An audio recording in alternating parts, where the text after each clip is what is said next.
Well, we're going to show you how quick and easy it is to move your binders over into a folder. So your folder is going to have your name on it, your first name, your last name, the subject, and the room number where your subject is, okay? Your name. So let's write that with a Sharpie on the cover of your folder.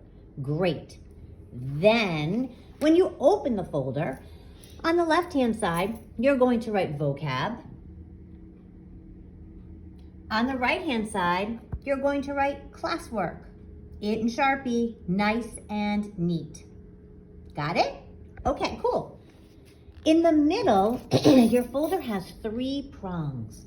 You're going to want to make sure those prongs are sticking straight up. See that? Straight up. Awesome.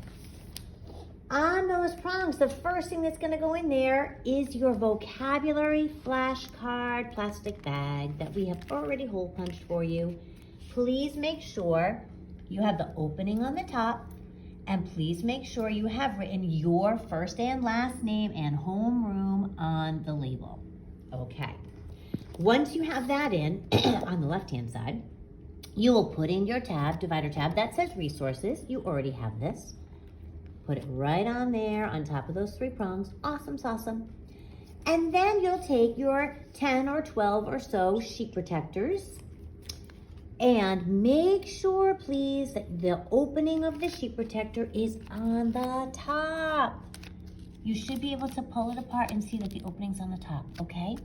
Put those sheet protectors in 1 or 2 at a time. Don't try to put all 10 or 12 in there at the same time because it'll be ridiculous. Once you've got all your sheet protectors in, you're gonna close the folder back up. So you just bring the round part, the circle, the grommet it's called, over the prongs. Yep. And then you flatten the prongs out, and that's what holds it in place. See? And you do it to all 3. And now you've got a great folder. Great job, everybody.